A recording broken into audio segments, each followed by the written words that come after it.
씨 주변 어르신 중에 하루 종일 정말 단 한마디도 누구와 나누지 못하는 분이 계시다는 통계 들어보셨어요? 네, 저도 그 통계 봤습니다. 이게 우리나라 65세 이상 어르신 10분 중 서너 분이 겪는 현실이래요. 정말 충격적이죠? 맞습니다. 그게 단순한 외로움의 문제가 아니라는 게 더 심각한 거고요. 그렇죠. 이게 매일 담배 15개 피우는 것만큼 건강에 해롭고 심지어 수명까지 줄인다고 하면 믿기 어렵지 않으세요? 실제로 그렇습니다. 외로움이나 사회적 고립이 만성질환 발병률 또 사망률까지 높이면 아주 심각한 위험 요인으로 이미 지목되고 있어요. 네. 그래서 오늘 저희가 여러분이 공유해 주신 다양한 자료들 있잖아요. 뭐 블로그 글부터 연구 논문, 정부 정책 보고서, 또 건강 뉴스 기사까지 이걸 좀 깊이 파헤쳐보려고 합니다. 네, 좋습니다. 노년기 관계가 왜 중요한지, 또 왜 끊어지는지, 그리고 어떻게 하면 다시 관계를 맺고 건강한 노후를 보낼 수 있을지 그 핵심을 같이 찾아보는 거죠. 네, 오늘 주제가 바로 노년기의 사회적 관계, 특히 그 고립 문제와 이걸 극복하기 위한 개인적 또 사회적 해법들입니다. 배우는 정님의 경험 담긴 글도 있고 통계청이나 정부 자료, 전문가 조언까지 아주 다각적으로 준비했습니다. 이번 탐구를 통해서 노년기 관계 단절이 도대체 왜 일어났는지 그 근본 원인을 좀 이해하고요. 네. 그리고 이걸 해결하려면 개인이 뭘 할 수 있고 또 우리 사회는 어떤 지원을 해야 하는지 그런 걸 좀 명확히 파악하는 게 목표입니다. 궁극적으로는 더 건강하고 활기찬 노년을 위한 실질적인 지혜를 얻어가실 수 있도록요. 자, 그럼 가장 기본적인 질문부터 시작해 볼까요? 노년기에 좋은 관계를 유지하는 거, 이게 왜 그렇게까지 중요할까요? 자료 보니까 그냥 외롭지 않다, 뭐 이 정도가 아니던데요. 그렇습니다. 정서적으로 안정감을 주고 자존감을 지키는 거, 이런 심리적인 면은 당연하고요. 네. 인지 기능이 떨어지는 걸 막아서 치매 예방 효과도 있고 우울증 감소 효과도 뚜렷하고요. 아, 인지 기능까지요. 네. 그리고 사회적 관계망이라는 게 혹시 무슨 위급한 상황이 생겼을 때 실질적인 도움을 받을 수 있는 그런 안전망 역할도 하거든요. 그렇죠. 혼자서는 힘들 때가 많으니까요. 그러니까 삶의 질 전반을 좌우하는 아주 핵심적인 요소다, 이렇게 말할 수 있습니다. 그런데 이렇게 중요한 관계가 현실에서는 좀 위태로워 보여요. 특히 혼자 사시는 어르신들, 이 독거노인 문제가 계속 나오네요. 네, 맞아요. 그 통계청 자료를 보면요. 우리나라가 이미 고령사회, 그러니까 65세 이상 인구가 14% 넘는 사회에 들어섰고 2025년이면 곧 초고령사회, 20%가 넘는 사회가 될 거라고 하잖아요. 네, 얼마 안 남았죠. 이 과정에서 특히 눈에 띄는 게 바로 1인 노인 가구의 급증입니다. 네. 2018년에 한 140만 명 정도였는데 2035년에는 300만 명을 훌쩍 넘을 걸로 예측될 정도니까요.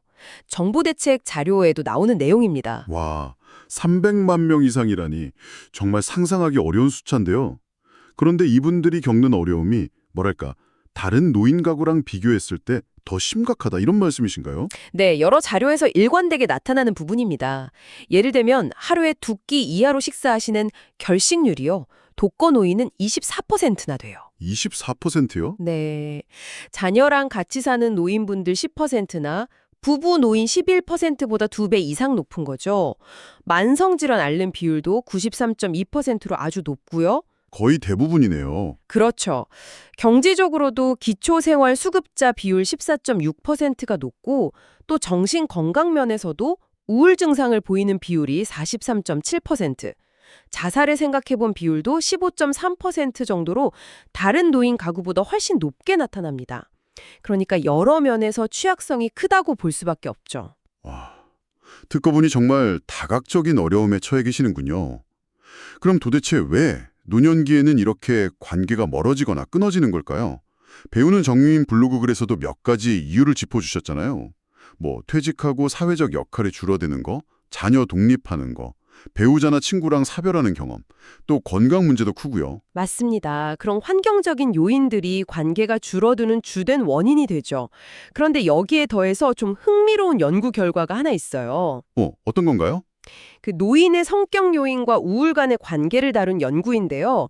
보통 생각하기에 신경증, 그러니까 정서적으로 좀 불안정한 성향이 높거나 반대로 외향성, 사교성이 좀 낮은 성격이면 우울하기 쉬울 것 같잖아요. 네, 그럴 것 같아요.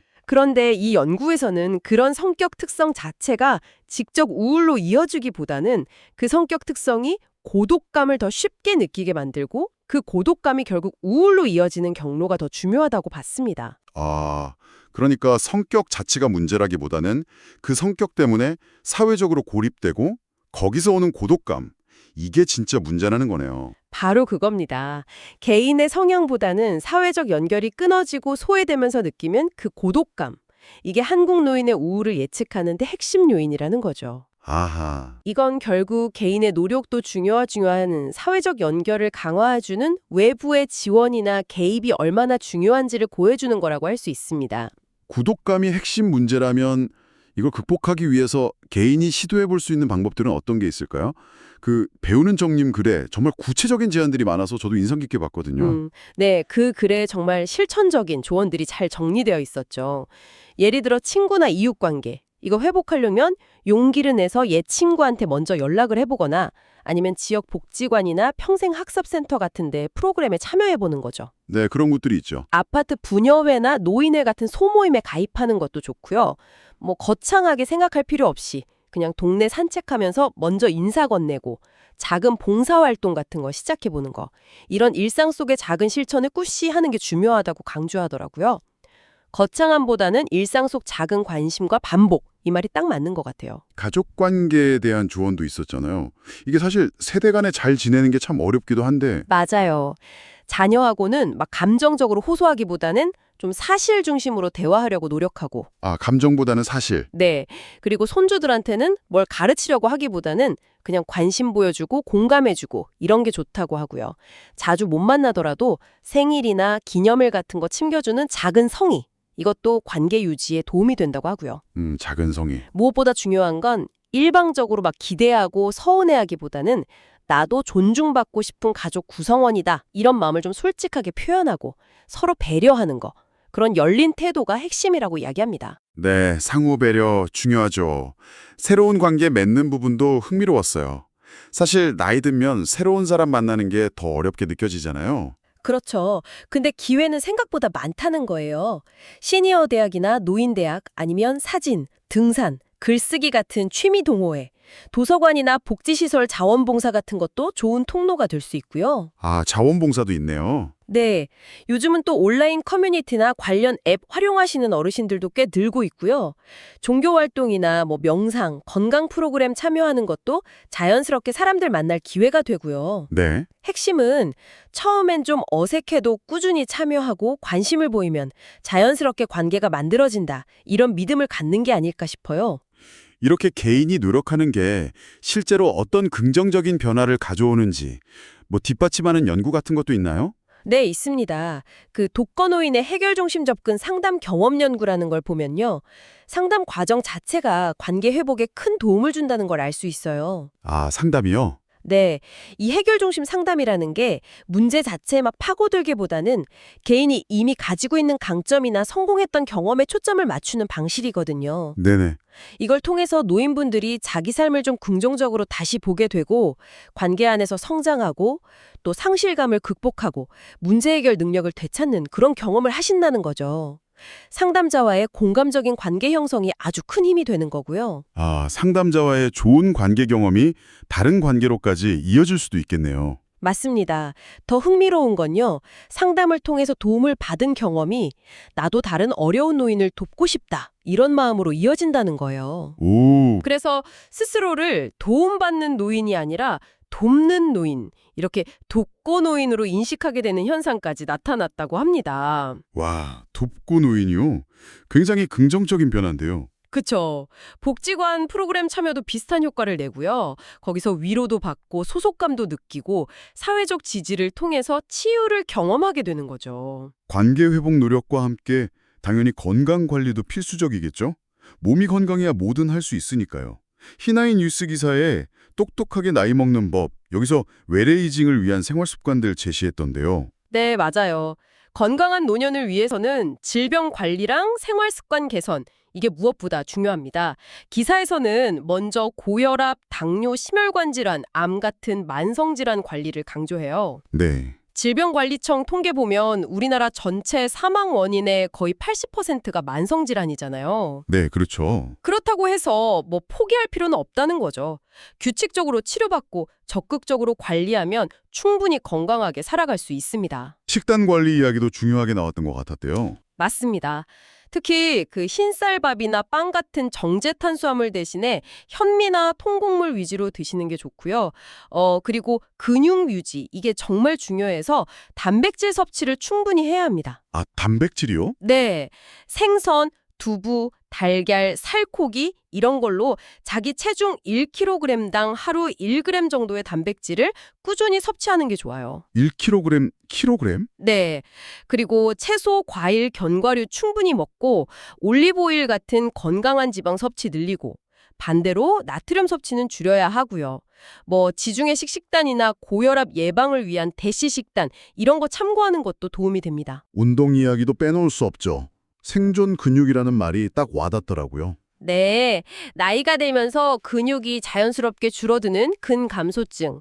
이걸 예방하는 게 말 그대로 생존에 직결될 만큼 중요하다는 의미죠. 네. 근육이 뼈랑 관절을 보호하고 신진대사나 심혈관 건강에도 아주 핵심적인 역할을 하거든요. 그래서 근력 운동하고 유산소 운동을 같이 하는 게 좋습니다. 구체적으로 어떤 운동을 하는 게 좋을까요?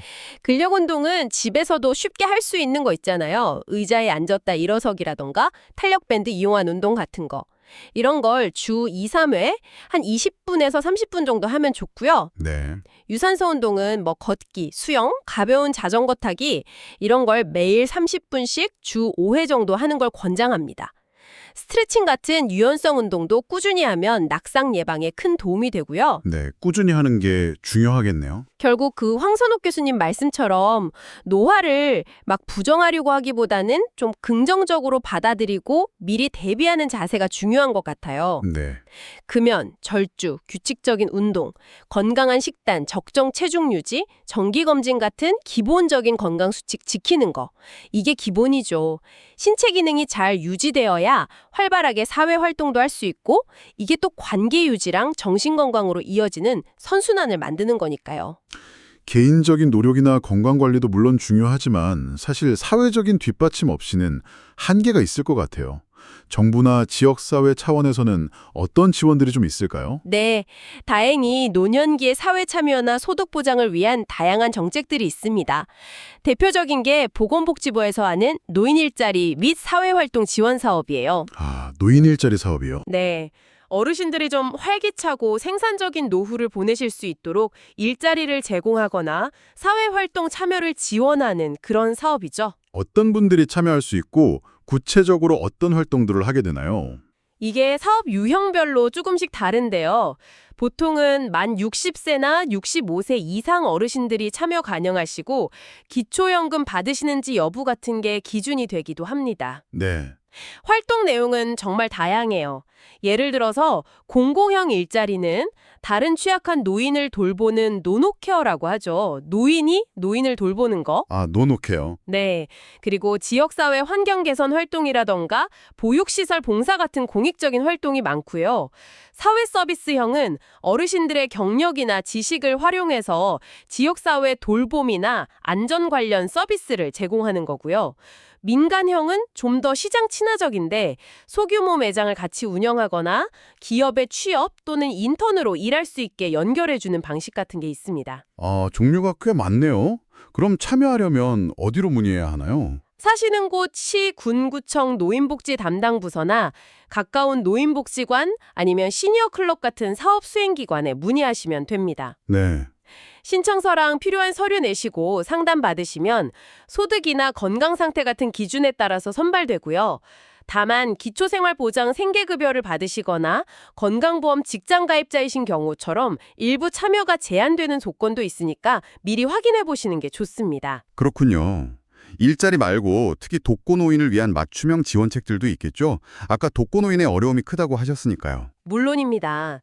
정부가 2018년부터 5년간 제2차 독거노인 종합지원 대책이라는 걸 추진하면서 독거노인 문제에 꽤 집중했어요. 네. 이 계획의 핵심은 독거노인분들 상황이 다 다르잖아요.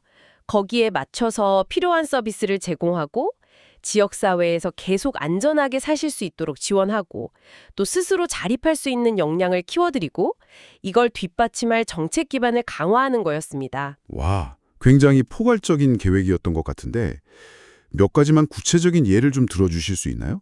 네, 예를 들면 민간 기업이나 단체랑 협력해서 정기적으로 안보 확인하고 후원 물품 전달하는 사랑잇기 사업 같은 돌봄 서비스를 확대했고요. 아, 사랑잇기 사업? 네, 또 아직 혼자 살진 않지만 그럴 가능성이 높은 분들을 위한 예방 서비스나 막 혼자 살기 시작한 분들의 적응을 돕는 홀로서기 멘토링 같은 프로그램도 있었고요. 네. 특히 중요한 게 안전망 강화인데요.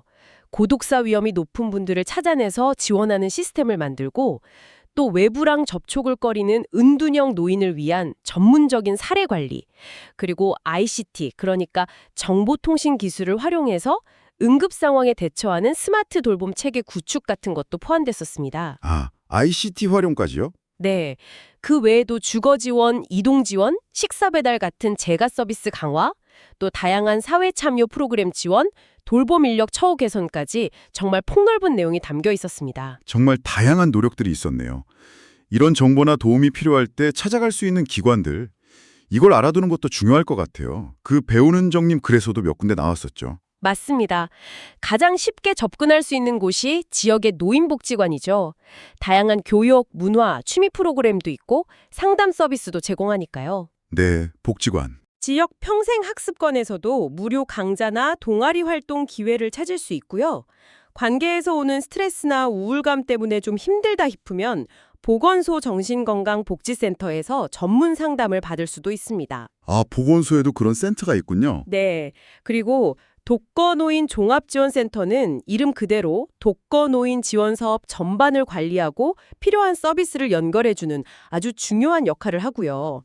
이런 기관들을 잘 알아두고 필요할 때 문을 두드리는 게 중요합니다. 아까 말씀드린 연구에서도 복지관 참여가 어르신들에게 큰 위로와 소속감을 준다고 했잖아요. 네. 오늘 이야기를 쭉 정리해보니까요. 노년기의 사회적 관계라는 게 단순히 외로움을 달래는 걸 넘어서 건강과 삶의 질에 정말 결정적인 영향을 미친다는 걸 다시 한번 확인했습니다. 그렇죠. 그리고 고립 문제가 우리가 생각하는 것보다 훨씬 심각한 현실이지만 동시에 희망도 본 것 같아요. 왜 관계가 단절되는지 그 원인을 이해하고 개인적인 노력과 사회적 지원을 잘 활용하면 충분히 이 외로움을 극복하고 활기찬 노년을 맞이할 수 있다는 거죠. 맞습니다. 오랜 친구나 이웃, 또 가족과의 관계를 되살리고 새로운 인연을 만드는 구체적인 방법들부터 시작해서 건강한 삶을 위한 생활 습관의 중요성, 그리고 정부와 지역사회가 마련한 꽤 든든한 지원 시스템까지 폭넓게 살펴봤습니다. 네. 결국 핵심은 그 고립감에 그냥 갇혀있기보다는 세상 밖으로 한 걸음 내딛는 그런 능동적인 태도, 그리고 작은 실천에서 시작된다는 점일 겁니다. 오늘 이 이야기를 들으신 여러분, 혹시 주변에 혼자 계신 어르신이 떠오르시나요? 아니면 언젠가 노년기에 접어들 내 모습 한번 그려보셨나요?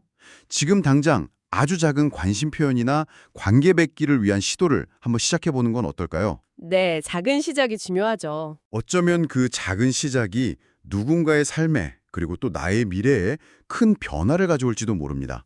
그리고 한 걸음 더 나아가서 우리 사회 전체가 함께 고민해 볼 질문을 던져봅니다.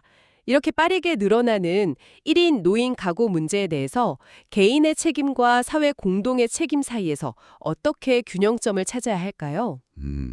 어려운 문제네요. 또 세대 간의 단절을 넘어서 서로를 이해하고 지지하는 건강한 연결망을 만들기 위해서 우리는 또 어떤 지혜를 모아야 할까요?